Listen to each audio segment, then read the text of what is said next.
isip na darating pa ang isang tulad mo sa aking pag-iisa.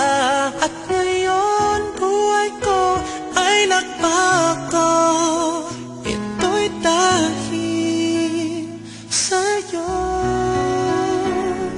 At nasabi kong di naiibig pa, ngunit di magawa nung nakita